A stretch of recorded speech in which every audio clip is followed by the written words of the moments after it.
Hey, P2, do you want to hear some trivia? Oh, mate, I love a good game of trivia. Guess what happens when a chook and two pelicans get together? What's that, mate? A clucking good time. That's right, you pelicans. The wobbly chook has jumped on board, keeping the bird presence strong. Whether you like a pale ale, brown ale, IPA, or a lager, the wobbly chook has you catered. Crafted from Yamba's finest chooks. Better still, Mick, how do we get some wobbly chook? That's easy, P2. Jump online at www.wobblychookbrewingco.com or pop into 26 Cole Street in the heart of Yamba. And have a clucking good time. Cluck out. Cuckoo! Always remember, don't be a mud gudgeon and drink responsibly. Welcome back to another episode of the Two Pelicans podcast. So you would have just missed that. G'day, you Pelicans. Here he was. You were sort of hung up on his door. Go and have a good time with her a bit later on. Pelicans landing in 3, 2, 1. All right, welcome back to the Two Pelicans podcast. I'm Mick. I'm Bo. And we are the Two Pelicans here once again to make fishing great again. And talking about making fishing great again, we've got a very special guest here today, Mr. Byron T. Hill. How we going, mate? G'day, guys. Yeah, good. Just chilling out. So what's Just the time here? chilling out. 7 p.m.? Yeah. 7 p.m. in Florida. Yeah, exactly. So it's roughly, 12 hours out from what's going on in Australia. But Okay. makes contacting family always pretty fun. Well, that's we reached out to you and I said, look, you'll know all the time differences anyhow, because I reckon you probably visit that. But I just said, you tell us when our time, and we'll figure it out. And here we are. Yeah, exactly. Works a treat. Hey, I guess, look, I haven't seen a hell of a lot of what you've been doing on social media up until the last, I don't know, few weeks, especially around the fishing sort of stuff. But I'll get into that a little bit later. I guess I want to know why you've gone to America. You sort of left Australia. You had all these hands in the pie with fishing. You're going well with tournament fishing over here, and next minute, it felt like for me, next minute, you picked up the family and went to Florida. You want to just fill us in on the massive decision? Yeah, it's actually it was a really exciting time for the family and me. Actually, you're right. YouTube and getting behind the scenes with a number of brands and doing some product development in the Australian space was actually really exciting. It's probably one of the things I really miss about being here in the US. Actually, but long story short. My career in the Air Force, I basically ticked most of the boxes that I could. I'd done the instructor thing, I'd done the deployment thing, and it usually happens about 15 years. So I did 15 years in the military. And I had a chat to the old man one day, and he said, aviation, commercial aviation in the US is booming right now. The contracts are pretty lucrative. Why don't you have a look? And sure enough, one came past my desk, so to speak, and so we moved across to Florida, and it did feel, I guess it would have felt like it happened pretty quickly to everyone around me. So it was a bit of a quick move. Yeah, I will say that. The resignation went in, they paid out long service, and now, I guess in the Defence Force too, does that mean that you got it tax free or not? Long service, nah. There are some things that you get.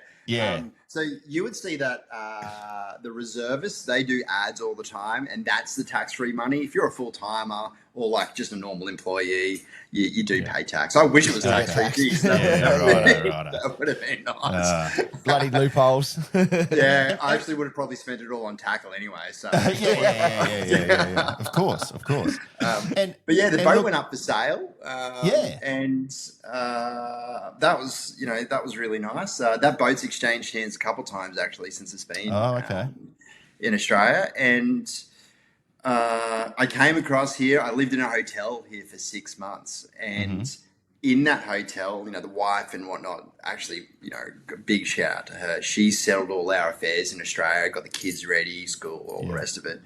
Did some training in Miami, and got in trouble off her because I took the money from the boat and some of that long service payout and bought another boat over here. Well, as you do. That's boat money. Like, Yeah, right. That's right. But I did it before I had a car, so I knew the boat would take some time. So it's funny. I was sitting there in the boat lot going, so I could drive one of these home today, but I don't have a car to take it home with. You should have seen the salesman. He's like, oh. I've got the money. Yeah, exactly. Did he whack it on his car and take it to wherever you wanted it? Or I'm sure he would have done that.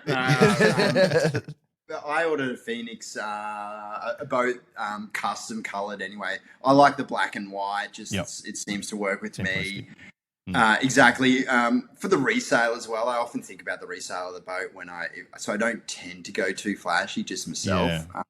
So that took 4 months, I think, to come in. So it actually tied in well. By the time I'd finished the training, I had the car by then, picked up the boat, worked a treat. Yeah. Mate, and like just seeing, so from what I seen was that you sort of went over there, you had to do your training, obviously crossing over into that sort of space. And then obviously I've seen your children, one in particular, going pretty good at golf and all that kind of stuff. Was that also like more of a reason? Because America's always called the land of opportunity, right? And did you sort of just think, this is a really good time to go for not just yourself, but for the whole family? Yeah. So the visa that I'm on is a renewable 2-year visa. It's not like a permanent one. It's sponsored by the company that I work for. Okay. But worst case, that time gets shut off on us at any time. Like we've gone through a couple of renewals. It's not the company's intent to, but things change in the world, right? Like we always got to be adaptable to whatever pops up. So Trump comes for as us, president. that doesn't really like immigration. Imagine that.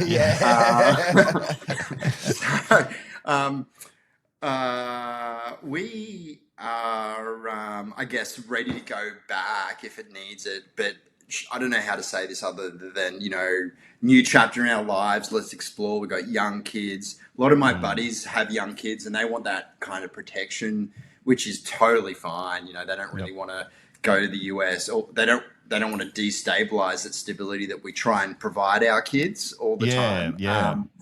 So for us, we were just like, let's just go explore. What's the worst that could happen, really? So we bought a house over here, which is really exciting. You touched on it. One of my kids is talented. He really loves golf. He lives and breathes it. He's been on the boat recently. I'm trying to convince him to at least enjoy fishing so I can have a fishing buddy, and he does. So do you enjoy golf, Bart? Yeah, Good. So you touched on this before. So it's been, I reckon, 18 months since there was about an 8-month period where that boat didn't touch the water at all. I was about to say, because I've seen more golf stuff from you of late than fishing stuff. Just saying. Totally, mate. The driver swing's good, mate. The follow through, that's Byron T. Hill golf right. YouTube channel. Scores, it's how you look. So that's it, mate. But to round that off, golf is not a cheap sport, and a lot of the kids Peter's age, believe it or not, have professional caddies already. So we go to a tournament, and the easiest way to kind of mitigate that, and generally, look, we don't know it. Australians don't know it, but we're actually sportsmen in much more than what you think we're sportsmen. So I went heavily into golf just to understand some basic principles so I could support him. And truthfully, I think if he fosters it and goes somewhere in the future, great. If he doesn't, that's fine. We'll support his activities, right? But if he does that in the future, how cool would it be to be a daddy caddy and go along with him in that journey? Of course. And, right. and they're some of the best years. My young fella was really good at cricket, but then he gave it away when he was about 18. But we went all over, New South Wales cricket, a lot of hours scoring, umpiring, all that kind of stuff. They're the moments that you do enjoy. So, and I have to ask, I know this is a fishing podcast, and we'll get to the fishing in a second, but what's your handicap and what's Peter's handicap? So I got to 7. Yeah, that's pretty so good. That's pretty impressive. Single digits, yeah. But again, it's cheating, right? Because Peter has PGA coaching, and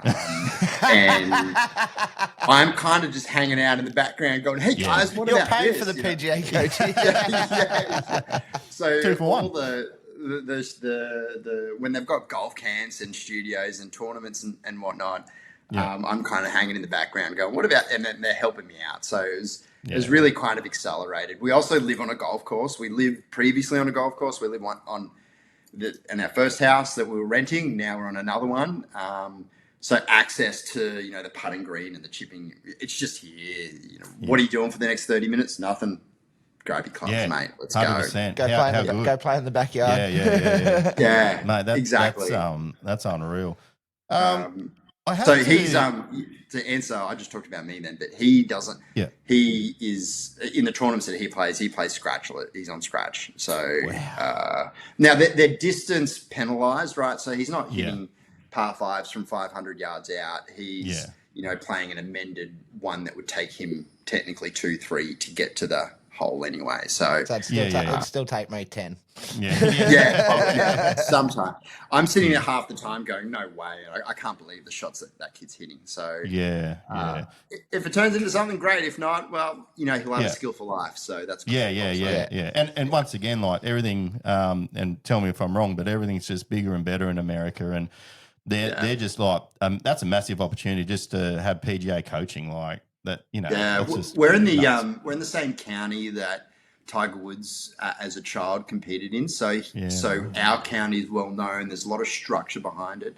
A lot of kids come in from the off seasons around North America to compete here because of that association. Just that, you know, just by osmosis, a little bit of money gets pumped into the area, which is kind of nice. So it's good. That's really good.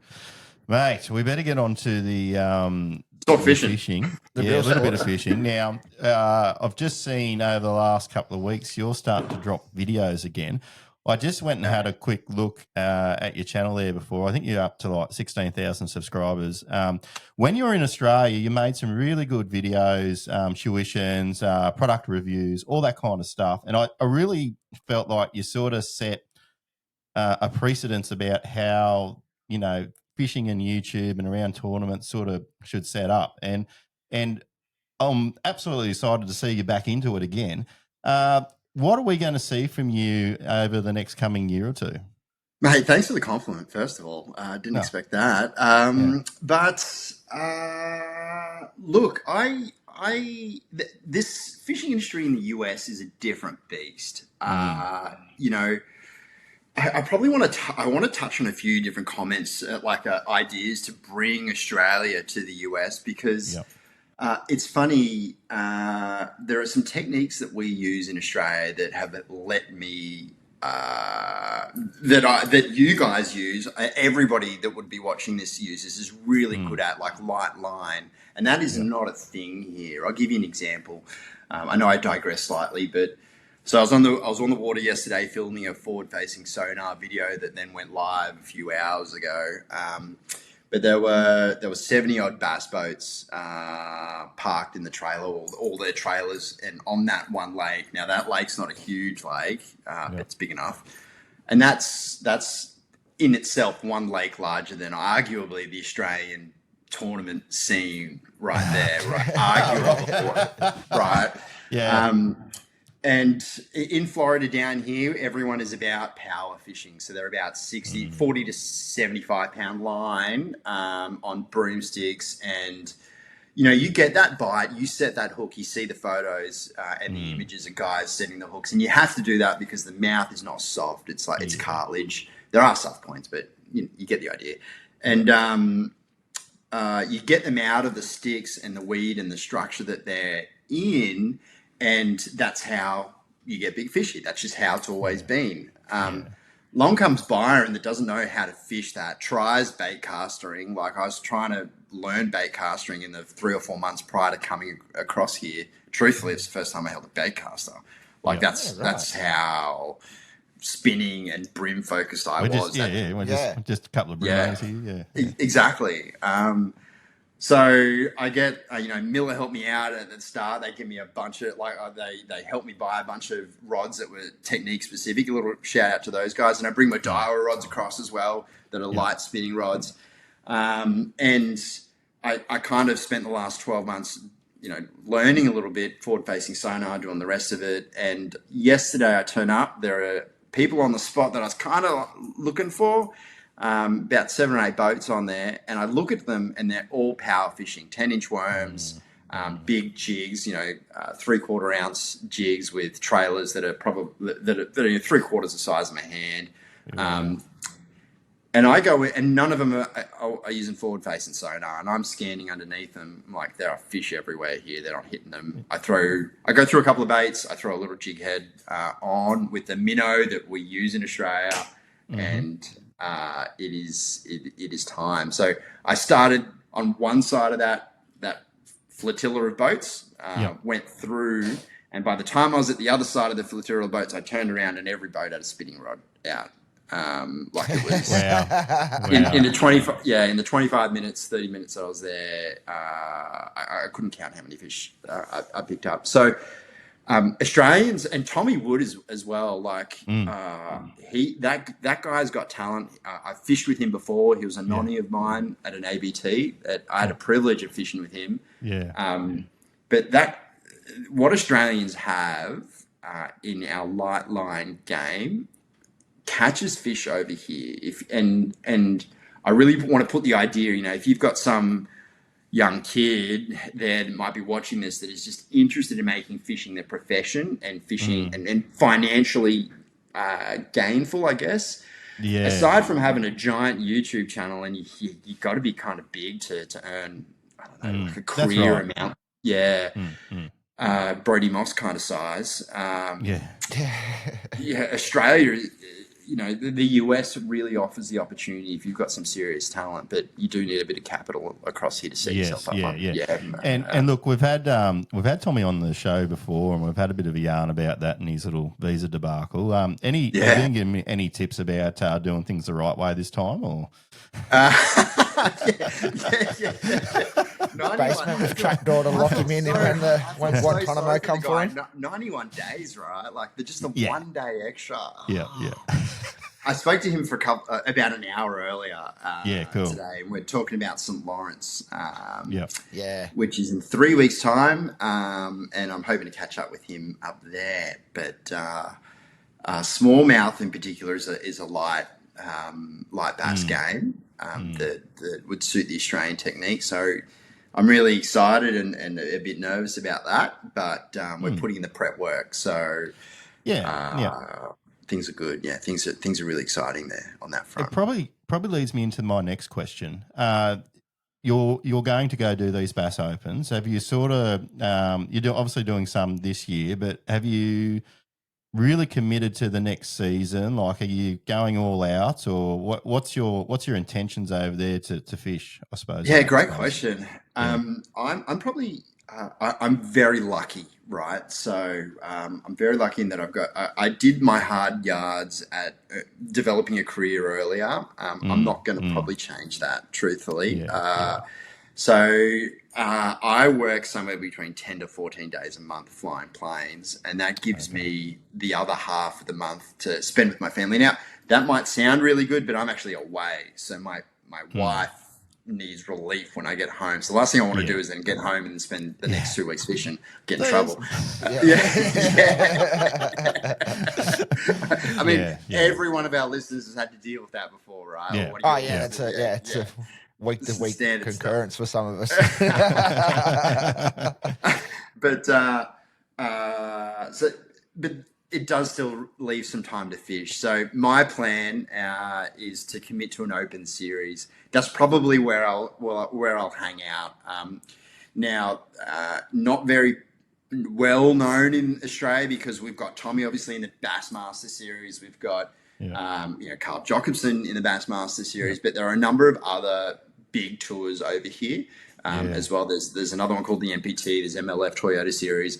Those series are also they stand on their own 2 feet also, if that makes sense. Yeah. So I may very well, touch into there every now and again, but my intent at the moment is to stay at that entry level kind of space that it's not entry level in that it's a weekend derby. You're still going around the US and the boat will have stickers on it at some stage. That's another thing that I got to deal with. But and jerseys and full structures, but you won't see. I don't think at the moment my plan is to be competing for $100,000.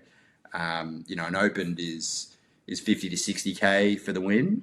So that's kind of where I think will stay. And we don't have any long-term YouTubers on that either.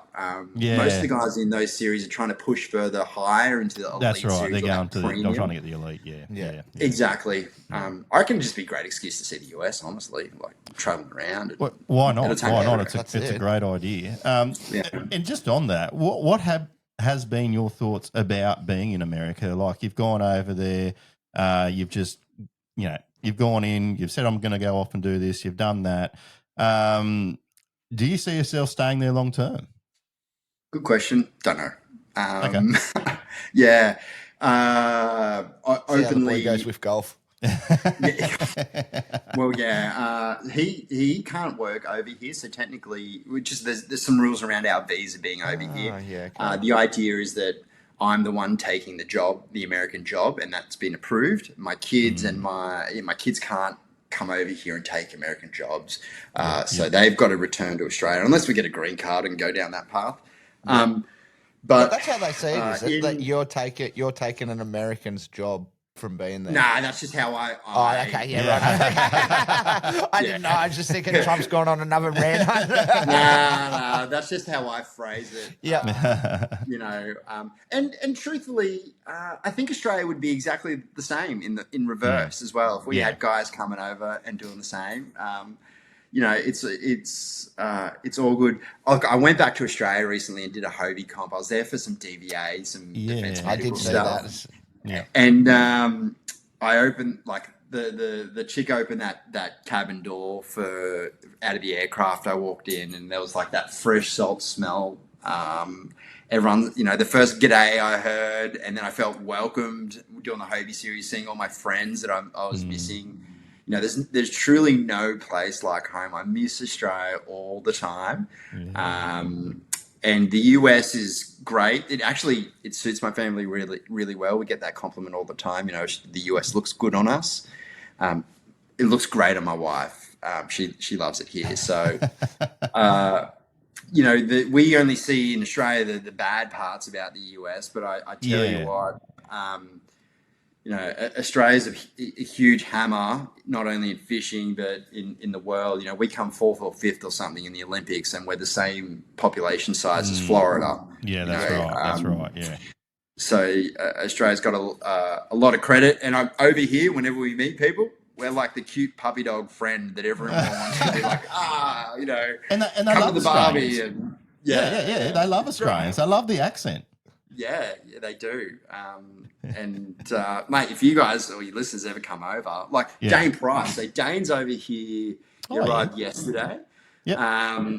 And we spoke briefly on the phone. He's doing a bit of a road trip around, but I'm going to see him in 4 days' time. He's coming down. We're going to get the boat out and awesome, nice. Yeah, hit a place called. I'm ranting. I don't do podcasts often. Ran away. That's it. Yeah, this is what this platform's for, to have a rant. Well, it's funny. So I've got a lake planned. I've known about it for a couple of months now, and I'm like, look, we're going to hit this place called Lake Orange Lake. Gets called both, and then Bass released an Instagram post last week saying it's the best. It's the 6th best lake in the US, and they announce a round at it. So while the pre-fish window is open, so I'm like, oh my God, it's going to be so busy when he turns up. I'm going to have him on. Obviously, he's a Miller guy pretty heavily. We've got the Miller rods on the boat as well. So he's like, what have you got? I'm going to throw the jig around. He's really pumped. So I'm really excited to have Australian company. actually. Yeah. Good. And that's really good. Like, and I think you mentioned it there before, like just getting a few Australians over there sort of feeling it. I mean, obviously that sort of started with Carl and then, making the Bassmaster Classic. And, every year we see these drips and drabs of Australians going over there to watch the Bassmaster Classic. So it's really great to see. And I think it'll just keep going, like with, like Tommy, yourself, and maybe, in the future, there's probably going to be a couple other guys that are, going to try and dig in there. Yeah, I hope so. They're the same. Whilst I say the US is the fishing industry is a different beast, like it's a beast, but a lot of the same challenges happen, right? So if you're a new guy looking for sponsorship over here, you do need the first thing that you have in the Australian. You got to be the right type of fit for that company, and that's why we're all generally friends first, and you meet people, and then eventually something happens. Comes from it. Those cold calls where you're like, I want to sponsor you. That's not a thing. But I wish it was. I wish it was that easy. So someone coming over from Australia who's a talented angler, there are the same challenges that you have in Australia, but the potential for a life of fishing and things that adventure in the US is a different beast. If you're a young male, for example, you got an Australian accent, maybe some blonde hair, you're looking Fabio pretty good. Novel-like. Pretty good at getting these visas those right. Southern girls that say "y'all" all the time. I'd be falling in love at every single gas station. It's lucky he's got a pretty little blonde back up here on the Sunny Shine Coast. Otherwise, he would be in trouble big time, I reckon. I'm not talking about him. I'm talking about me. I'm talking about me.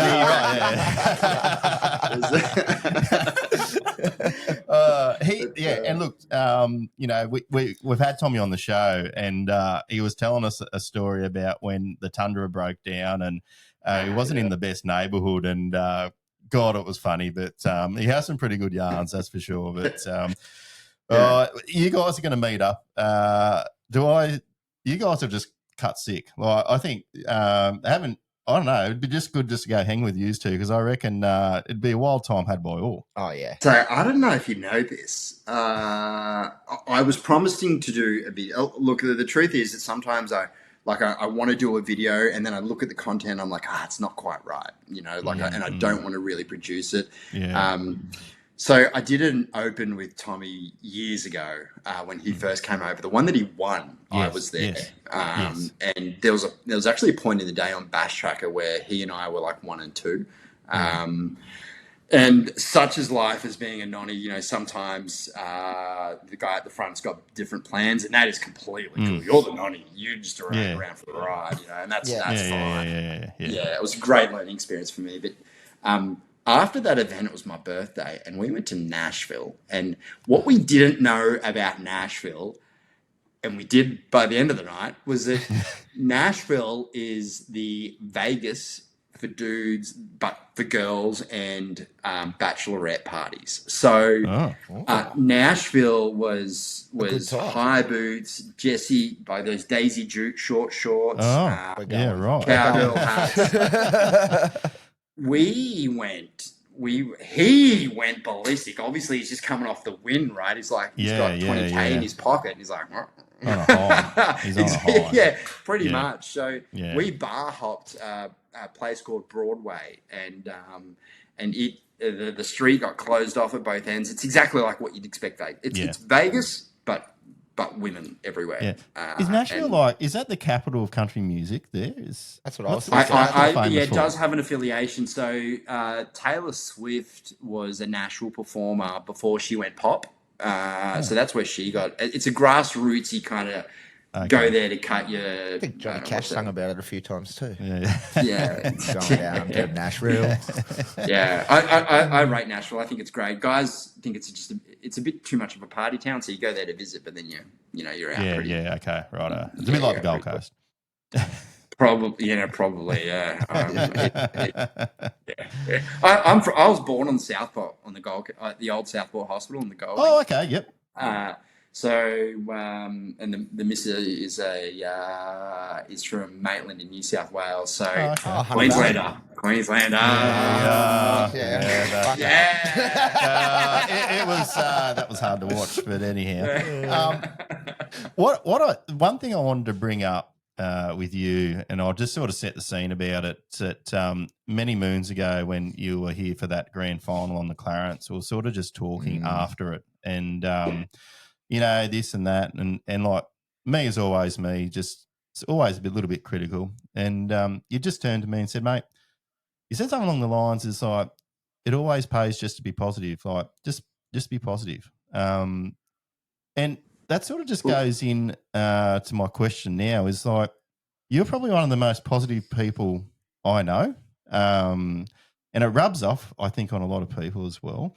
Where does this come from, or how have you learnt this life lesson? Jesus. So I don't remember ever saying that to you. That's all right. I dreamt it. Was it me? No, it was after the Clarence grand final, and we were just talking afterwards. That's but what I remember about the Clarence grand final. I had a dead fish. That's what I remember about the Clarence. Yeah, don't bring that up. And and I actually also, sorry, I'm not answering your question at all. That's all right. I remember there was this trawlers that Tom Slater and I pulled up on while we're throwing prototype bait junkie jig heads in there, and that was are those boats still there? Yeah. I think one's gone out and another one's come back in. They're not the same. That Palmer's Island. No, the no-go zone. The upper ones, back up further. Yeah. It's all right, it's been done. Things have been getting tighter since you've gone, mate. But Geez, what was the question again? So that's what I remember. Why? Where do you get this positivity from? Like, is it something where, it's something you always had, or was there a time or something where you just changed it around? Or look, I'd probably say a couple of things. The first, the media journey and the Australian psyche, you'll know what I mean in a moment, has taken me somewhere else. So I did first of all understand my background. So I went to war 5 times for Australia, and got to see some great things. Got to be part of some special teams that did some special things and influenced people in the right way. So we saw a lot of horrific things back there, and then we saw the good, obviously, that comes out of it. And I think many people will attest that a life after that is, you got to stay compartmentalized, and you got to stay in a box that is that positive one. Otherwise. You've got 2 choices really in life: the glass half full or the glass half empty. And it's, in my opinion, it's trainable, right? You can train to suck less and be better. But it's like those 1%ers every single day. It's not like you flick a switch on. So that's the background. But I mean, this is tough to talk about. When I first started social media, it didn't start with YouTube. It started with like posts and random stuff, random like narratives and little vlogs on Facebook about a tournament or a weekend away with a organization, KFNSW or something. I don't know, the HWS guys, whatever. And in that space, I actually got a whole lot of heat. And when I started YouTube, I got a lot of heat, a giant amount of heat. And looking back on that, I haven't let go of some of it, but because it hurt at the time. It actually hurt. Like I wasn't there trying to be better than people. I was just trying to bring fishing to everyone. Fishing great again. That's right. That is a hat. We come up with it, I think, in the second episode that Joey and I done. It's just like, Trump's saying this, and we're like, "Bucket, we'll just say we're going to make fishing great again," and it's just sort of just stuff. If you guys don't do a hat that I can buy, I'm going to make it over here. We got some shirts coming. We got some shirts coming. We'll see if we can get one over to you. Right. So it was like a bit of a shock, honestly, and I must accept responsibility. I used a bit of a bot back in the day that unfollowed a whole bunch of automatic stuff on Instagram, and it did it to a bunch of guys that I really didn't want, that I didn't want it to happen to, if that makes sense. Yeah. And that probably left a bad stain in a bunch of people's mouths as well, right? So you have the combination of making this, trying to develop a social media kind of presence, but making mistakes along the way that did actually piss people off. So I got to accept some kind of ownership of that. And I'm not sure what came first, the chicken or the egg, or the criticism or that. But at the back of that, I found the block button pretty powerful, honestly. I'd often get screenshots of what was going on on a chat or a thread, and I'd be like, I can't see any of it. Yeah. And I don't. And you're probably thinking, I don't really want to know about it either.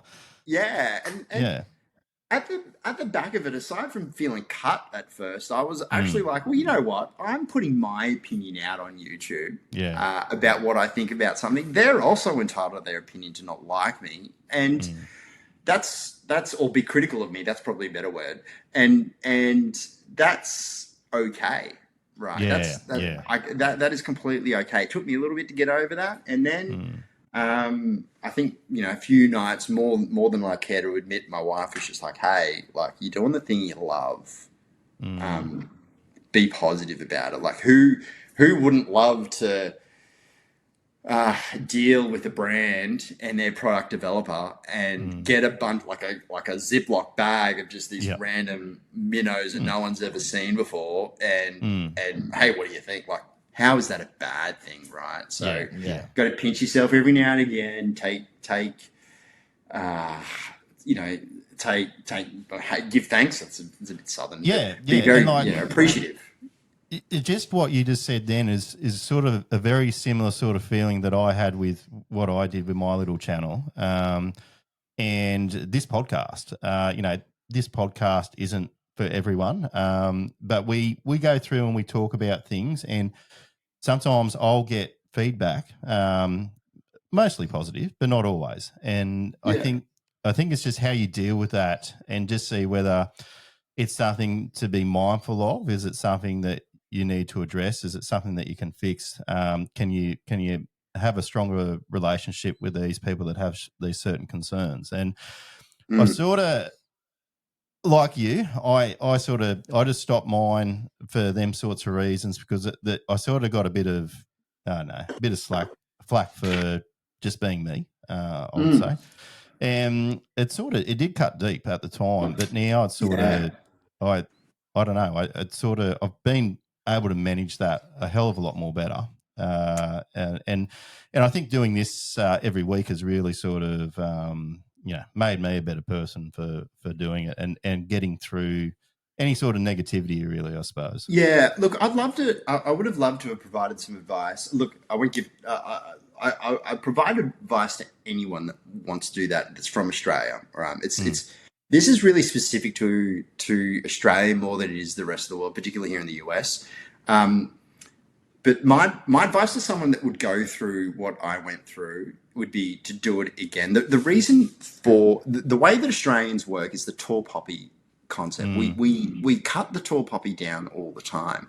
And it is just in Australia, it's a rite of passage. I hate to say it, because it's probably something I'd love to not happen. Yeah. Right?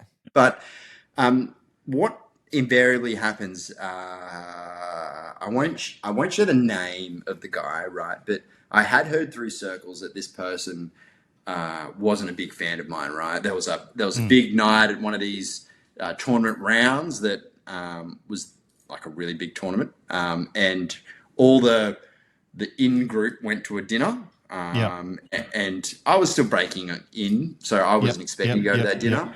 But I was the laughing stock of that dinner, and the main guy that was doing that was X, right? Later in life, that person asked me to do a video for them. Now they don't know that I knew what happened at that Yeah, time. right. Okay. A friend there, and that's okay, right? Like that's. They asked me to do a video for them. I did a video for them. It was a really great experience, and I said to them off camera, "I hope I'm not oversharing. Whatever, I've overshared." I said to them, "Hey, man, like." I know you. This conversation went something like, "Hey, man, I know you weren't my biggest fan at the start. What's the deal?" And he just went, "Look, we didn't know who you were. At first, you're this guy coming into our realm with, you know, and you got cut down, like the tall poppy kind of space. We made a lot of fun of you, but we've watched you in our lead rounds. We've watched you now, you know, finish, you know, be at number one at the end of day one. I never won an ABT or anything, but we've watched." Your opinion on things, and you're actually not as bad, not as shit as a bloke, still a shit bloke, but not as a shit of a bloke as what we thought. And it just seems like that's that bad thing of us guys just judging a book by its cover before we've read it, really. But that's all we need. We can still. I just. In my opinion, we're allowed to judge a book by its cover. Yeah. We're not allowed to do that. But social media just give everyone the platform to speak that. Sometimes it does hurt though. Anyway, you got to stay positive. That everyone can read. Yeah. 100%. You got a choice. You can be positive or not. And I'd rather be on the boat thinking that I'm about to catch the biggest fish that I've ever caught versus on the boat thinking I've missed the biggest fish that I've ever caught. Yeah. So I have to ask, because of this tall poppy thing, how is like Americans' demeanor around that sort of stuff? Why is that different, do you think?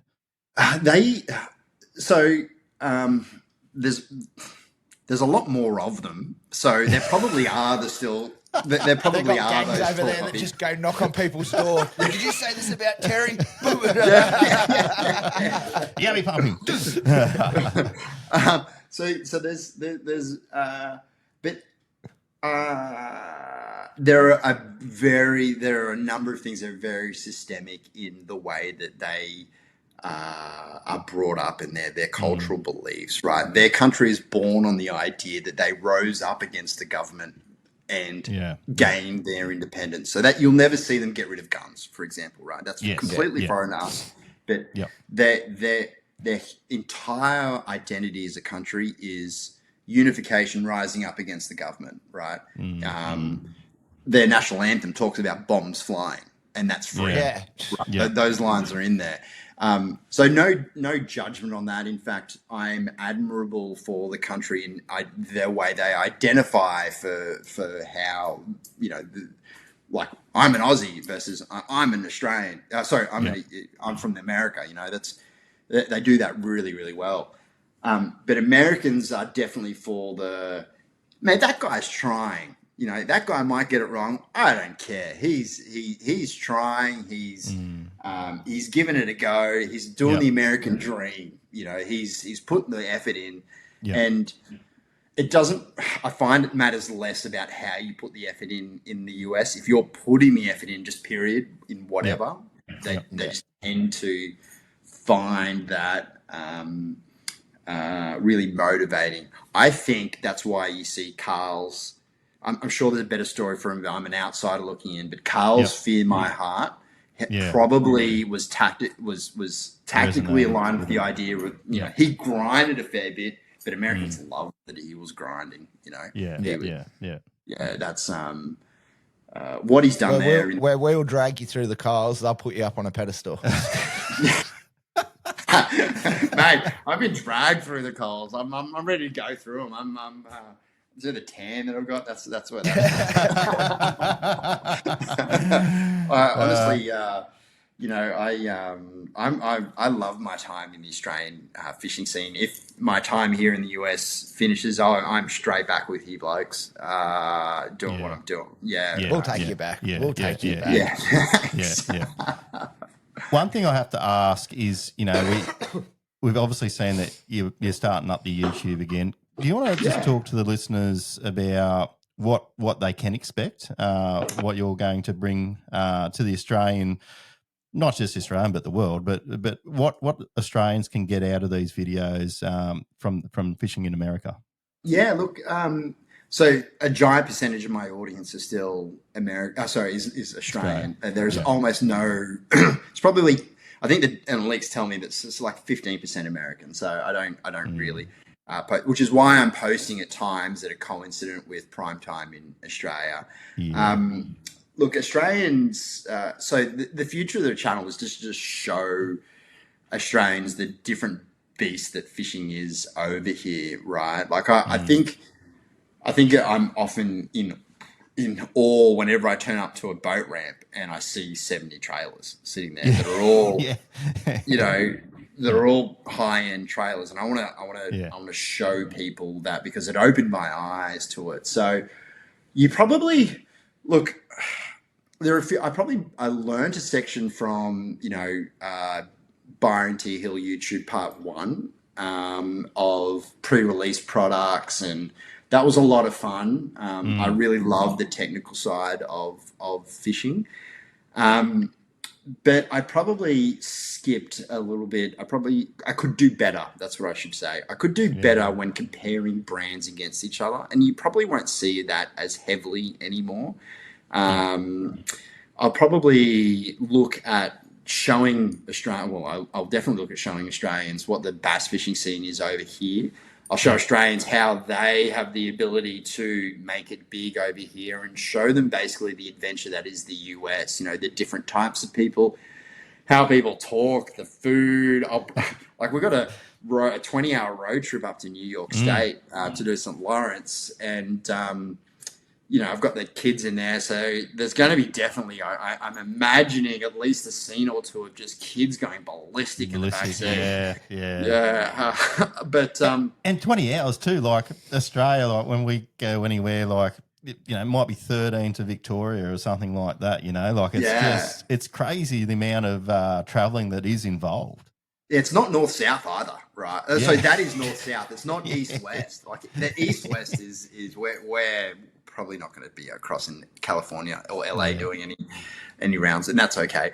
But so the channel's it'll probably merge into a bit more of a vlog, how-to, and technical stuff on that space versus the pre-product release stuff. Partly, honestly, because it is tough to relate a pre-product brim product in the US and say to you, you should buy, well, I didn't really do this, but you should buy this lure because it will catch brim. I'm like, I don't know.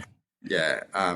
So there'll probably be a little bit less of that stuff, more lifestyle stuff, more marketing, the adventure that it is over here. Telling the story of the journey of getting there and competing and all that kind of stuff. And also, so while we touch on it, the video's live now, the forward-facing sonar video. Yes. I started watching it last night. Yeah, nice, cool. It was. Well, you should finish it. I actually went fishing. That's fine.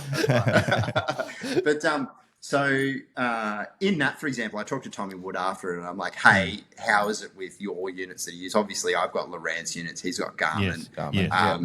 And I was like, is there any spare juice going on there? And we had a quick chat about the different units, but he's like, that video is basically the juice, looking for the splash, looking for a bunch of different things that we talk, understanding the beam and how the fish moves in that. It's really simple stuff, but that's kind of...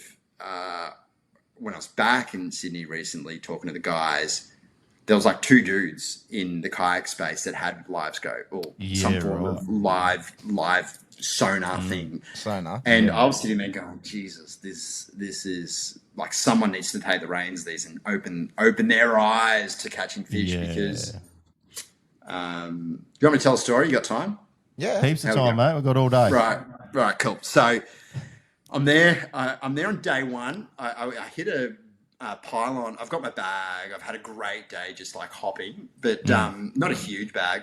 I go through one of the main Georges River bridges, and I think, you know what, I'm going to throw this what I used to think was a giant cranker crab, it's now like this tiny little thing compared to the baits that we've got here. But I throw an upgrade crab up current, standard protocols, lay the line next to the pylon. It goes really deep. Let's call it 10, 20 meters or something or other. And the line starts to cut. All those normal telltales pull up. I got an 800 gram fish. And I'm like, that ain't bad. It's not tournament winning, but it'd be nice if I had 3 of them. So I spend a bit of time there. Don't really get much, but head back. I think I'm like 17th or something. I don't quite remember at the end of day 1, but I'm there not to win it. I'm there just to catch up with the blokes, But I formulated a plan anyway. Day 2, I'm going to spend a bit more time on that pylon. Now, the kayak that I've got is a really nice kayak. But it's got the Lowrance 3-in-1 transducer, no active sonar, so to speak. So I'm sitting there, I'm on top of the pylon looking down at my transducer. I'm seeing heaps of returns, there's heaps of fish. I'm like, why aren't they biting? And I throw the small bucket of lures that I've got, and I just can't get anything to bite. So I leave, fast forward the story, I'm at the weigh-in later with one of the other blokes who is got a Garmin product, the LVS 34. LVS 34. Yep. 34. That's what I've got on my boat. Yep. Yeah, and he's got the 34, and I start talking to him. It's the first time we've ever met. Really lovely gentlemen. Guys in the kayak series are awesome. And he was saying, he's like, Byron, did you figure out why they weren't biting? And he had a big cheeky grin on his face. I'm like, because you can fucking see him fart. I was like, mate, you should have come over. And then we're in the tournament, right? So no, I was like, no, don't know why. And he's like, you had sharks on your pylon, right? And he was saying yesterday, day 1 of the tournament, they were over on those ones over there. And that's why you turned up, and he had spent his whole day fishing that bridge, which is why you turned up. I saw you got a fish. See you later. Whatever. Yeah.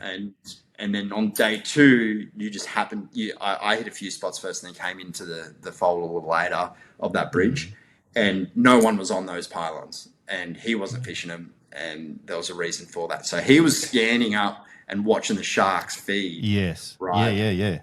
That is in a tee, the advantages of forward-facing sonar. You can see what is going on underneath you. No longer, I talk about this in the video, but I don't want to steal too much of the content because I want you to watch the video. Right. Watch the video. Watch the video. But fishing the fish versus fishing the structure. For 15 to 20 years, we Australians have the structure.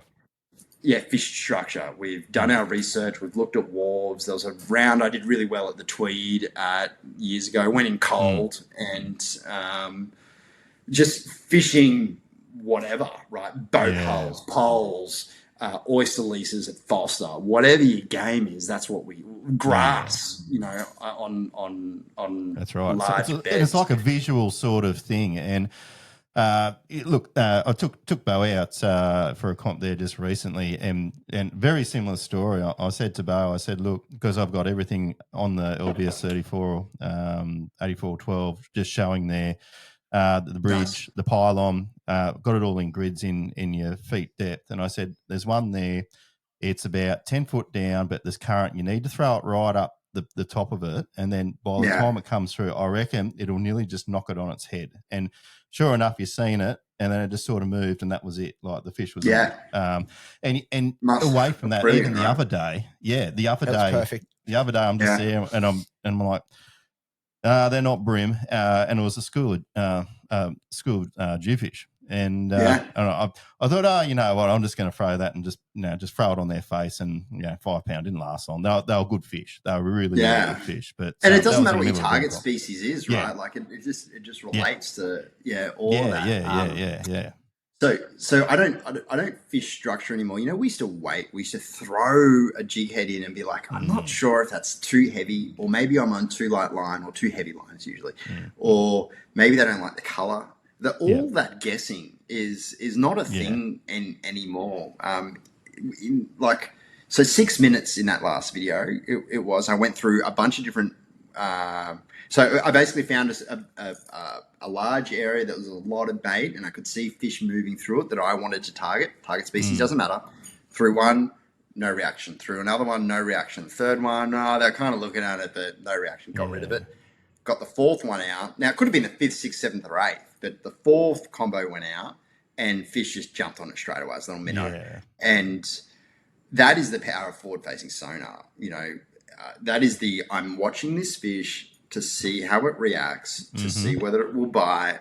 And if it just noses it and looks at it, maybe it's time to change the color or change, say similar profiles, change it ever so slightly. Grab something else in your tilt,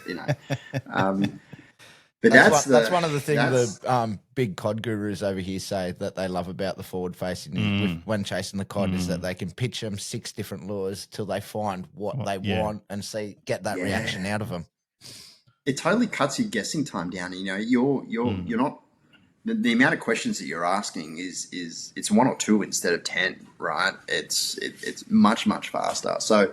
To circle back, I know we went a long way there, but to circle back around, I reckon there are a bunch of lessons that I'm learning here in the US about my fishing that I'd love to uptake for guys to uptake and catch more fish. It's always been for the anglers to catch more fish, and I think I would like to see more of that. I'm still at a bit of a low level of maturity of using it because I just think I'm going to hook everything, but it's really going through the different change-ups, the different, you know what I mean? Like, I hate my life, keep the knives away from, why aren't they taking this thing? It's one of the things, and you're right, like you just sort of got to work through it and just keep chipping away at it. So I wanted to just ask you a few cheeky questions now, and you can say you can say I decline to answer. I play the fifth. Oh, it won't be too bad. It won't be too bad. But go. Thoughts on Trump. Make sure your visa's correct before you answer. No. So I'm ex-military, so generally my family and I lean conservative. The parties aren't the same, and truthfully, what you do see, like when he gets it wrong, it's pretty funny, right? Everyone sees that in Australia. But but if I understand the political parties in the US correctly, right? I would be voting for the Trump camp, not the other camp. Which the public did this time around, and for sure, and that's it. That's the idea, but it's more so. I hate the political space over here. I'll say is really divisive. Like you can lose friends over it. People get real passionate over it. It's one of the things I love to when people ask about Australia. There's the beaches and that surf style lifestyle where you salt in the hair and that. And I love advocating for our country. But we've been at war with Americans forever. We're right next to them. We love it. We carry a big hammer in Australia that Australians probably don't realise. But the political space, one of the things that I love about Australia is that we can still be friends and vote differently. It's not. It's a bit touchy here. I think people wish in the US that was the case. So passionate, isn't it? It's like, you just don't see that passion in Australia, which I don't know. Maybe that is a bad thing. Our politicians don't deserve it. I'm sorry. There you go. It's you just don't sort of you don't see that passion. I think in Australia, you know what I mean, and from the Australian people. Yeah, Americans are. That's a really good word. Americans are really overtly passionate, and they're passionate. The ones that are passionate about Trump are really, really can be very passionate. So I'm definitely probably not in that camp, if that makes sense. But I love the idea. Trump. Yeah, I love the idea of moving slightly north. I wish, honestly, like I love Florida. Florida's great. It's perfect for where we're at right now. But I honestly wish I had have moved a little bit further north, maybe in that Tennessee band. That would have made fishing much easier in terms of like doing tournaments. The travel time from down here is quite large. But if I was there, I'd definitely be living on the outskirts of a town outside what's called county lines. So that I could take a rifle or a long gun and hit a deer when it walked past. Like and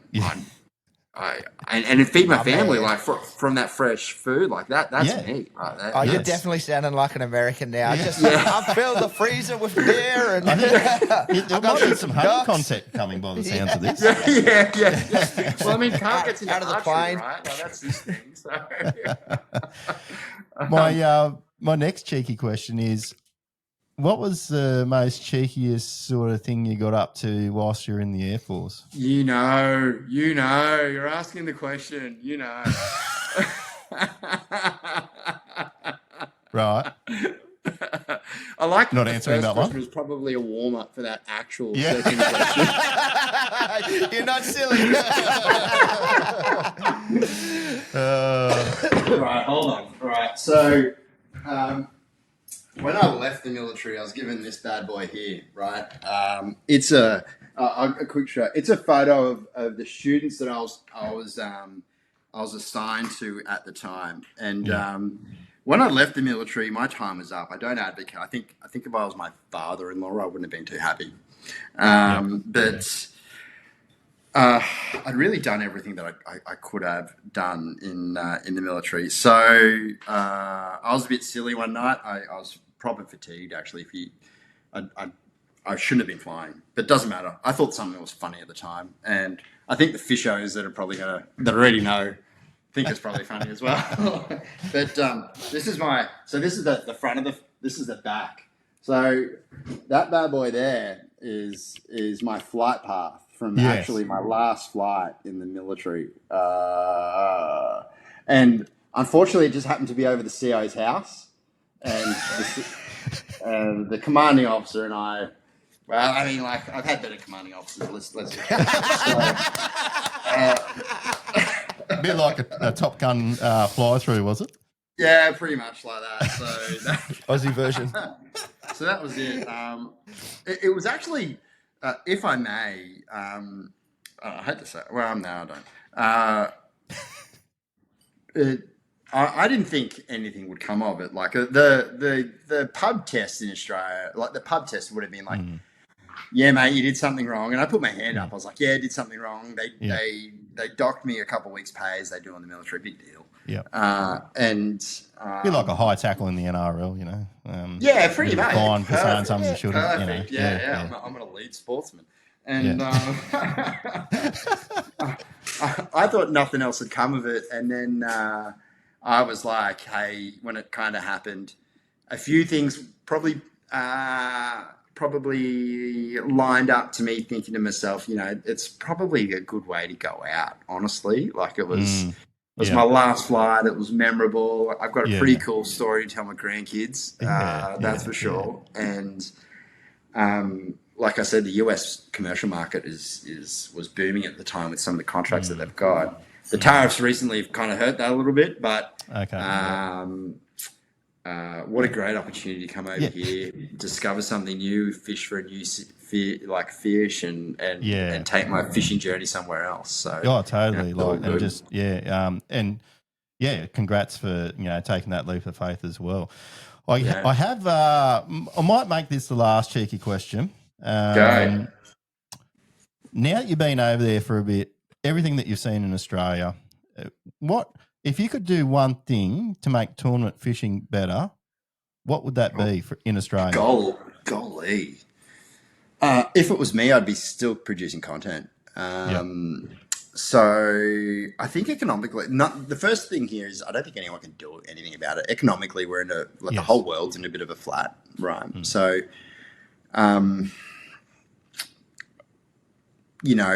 I'll highlight this. So recently, when I decided that I was going to do some tournament space, and I oversharing again, and like fishing is expensive. If you want to do it professionally, you need a fair bit of capital to do it. The truth of the matter is I still need capital, right? I need help doing the Bassmaster series over here, or whatever series I end up in. And I'll produce content and I'll have some sort of influence in some capacity while I do that. And if you're an agent, that would be what you're doing is advertising commercially there. You know, none of us, if we were to call ourselves athletes, there's no teams around like the Broncos asking, paying you to compete. For players. Exactly right. So if I look at the 5 to 6 to 7 to 8 best athletes, fishermen in Australia, you know, those guys cumulatively have got their own. I'm not sure if you guys have ever seen it, but there's a tallying system to get onto that Australian team that fish for World Bass. Yep, that's it. Yeah, and we've had the guys on too. We've had Chris on just recently, but yeah, keep going. Yeah, so those guys, for example, they're our country's best fishermen. I don't think I will be on that team ever. Those guys are awesome, right? Yes. But I can't those guys cannot struggle to get financial commitment to get them to tournaments, right? And they're our best. Yes. Okay. Yes. Now, I was lucky enough to not have to pay for fishing when I was in the Australian scene, but that was because of YouTube, right? That wasn't because of my talents in fishing and the influence I had in that kind of space. And really, when I say, paid for fishing, that was YouTube ads, really, and subscription-based models and things like that were really helping me. And partly because of the giveaways that companies were providing, right? That's the model that worked for me. But if you're a top shot angler, that's the space that I would be trying to understand and develop. Understanding that there is our industry is not a small industry. We're not talking about chess or that's right. Actually a huge industry. That's not good. That's not a good example. We're not. I was going to back it up with, we're not talking about darts. I'm like, that's even worse. Yeah. Hasn't that come back onto the scene, like just as a side story, hasn't it? Yeah, 180. I love that. Yeah. I love that. Yeah. But we're not talking about a small industry in Australia. And what I'd really love to understand is the economics behind how we can be such multi-million dollar industry, but unless you work for a major, right, or a minor, truthfully, or a tackle store, you will earn more earning at a tackle store as a cash register than you will, manning the cash register, than you will being a pro on our Brim series. That doesn't make sense. So I would love to tackle that somehow, not for me, but to set up some sort of framework for some kid to do a Carl Jockerson, basically. That's what I'd love to happen. And if you guys follow the US scene at the moment, it's probably since I've been here in the last 3 years, the light line game is the game. I learned bait cast, heavy line and bait cast because I'm down here in Florida, just out of giggles. But those derbies that I'm fishing on a random Wednesday night and whatnot, which is so cool. They're all they're spin right. That are 80, 90 boats. Sure, wow. not advertised anywhere. No Facebook posts, whatever. There's nothing really on it. I tried looking for it, and I'm like, I can't find anything. Just you did, and it's like some random at the boat ramp that tells you about it. I'm like, come over on Wednesday night. We got a derby going on, and you're like, sure. How much is it? Yeah. And they usually start at 6 because everyone knocks off at 5, and then it goes 7, 8, 9, 10 at night. So you get the sunset and you fish in the dark, which is kind of cool. We don't do that. And then we don't do that at all. Yeah. And different market. Yeah. Barra's the exception. cod So sometimes. that's different. But in the Australian fishing industry, I'd really love somehow, and I'm not sure whether or not I'd solve the problem of that space, but it really is an interesting. If you understand, say, the metrics behind, and it's worthwhile asking yourself if you ever wanted to get in the monetary side of influence within the Australian fishing industry. I'd probably start with the people that are set the standard, and what I'm talking about is Morgo right there in ABT, right? Yeah. So he's the industry standard for how much he gets paid to produce pretty much everything in fishing. He is the standard in media content. In fishing, right? How many medals and patches does that guy win? Like that's right. Yeah. Morgo's a really talented guy, both in the media space and which is obviously one of his biggest levers that he can pull, but in the fishing scene as well. And he's made it his day job, and I think.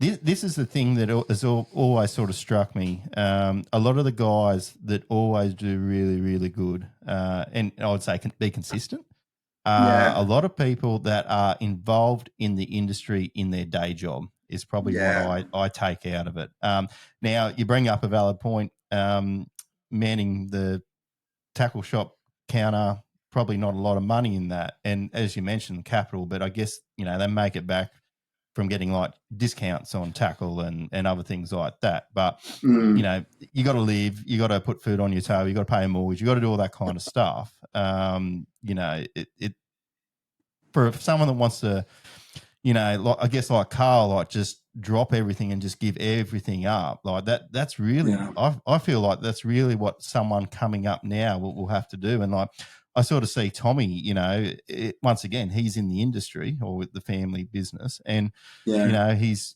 pretty much dropping everything to come over and have that another stint. You know what I mean? Yeah, and look, if I had a lot more capital than what I do, I'd be behind that guy. That guy is, it costs a lot. He'll be losing like 40% of his money in the exchange rate of his dollar on the exchange rate. And that guy's going through troubles that challenges. That's a better word. Challenges that to chase his dream, to grind it out hard. That I think a talented fisherman like Tommy, in a perfect world, obviously, shouldn't have to do that. Right, like it's if you've got it shouldn't be that hard to chase your dream. Yeah, exactly. But I don't want to take that hardship story away from him as well. Right, it's interesting. I think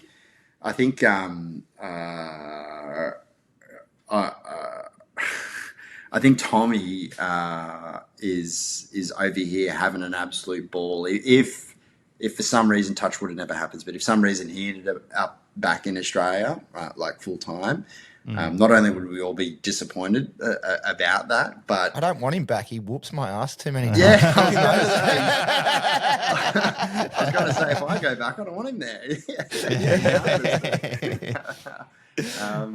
So yeah, I do think we as an industry have to accept responsibility that we probably could affect that development space a little bit more than a few lures. It crushed. Tell you what, just a yarn about it. Do you guys watch that Timmy Turtle? Did you guys remember him? I remember him. Yeah. He gave it up. Yeah. Did you see all that stuff when he gave it up, or what happened there? No, I don't really understand it, to be honest with you. Do you? No, so I'm not in his friend zone. So, but I did watch his last video, and I watched it a couple times, and there's a phrase that sticks with me today, and it really it's like one of those. Now, if you know Timmy Turtle's story, he dropped out of UQ, I think. Yeah. Made a raft and started making content. And good, relatable guy, much more attractive than I am on camera. And let me tell you, right, like that fella had me enthralled at the content he was producing. I loved all of it. But he said this line, and it was, people think that you can survive on some discounted lures or a free bunch of gear every now and again. Yeah. And that wasn't his direct quote, but he said something very similar to that in his last video. And I was like,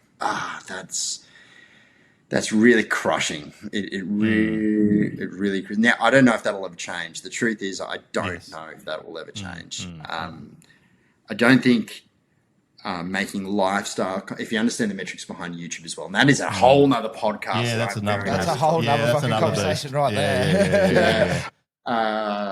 He did lifestyle content that wasn't really that's not high paying. Like banking and finance on YouTube is the highest paying return of ad investment. Second to that is product reviews, interestingly. But lifestyle content is pretty low, and as much of a following as nationwide we all knew him.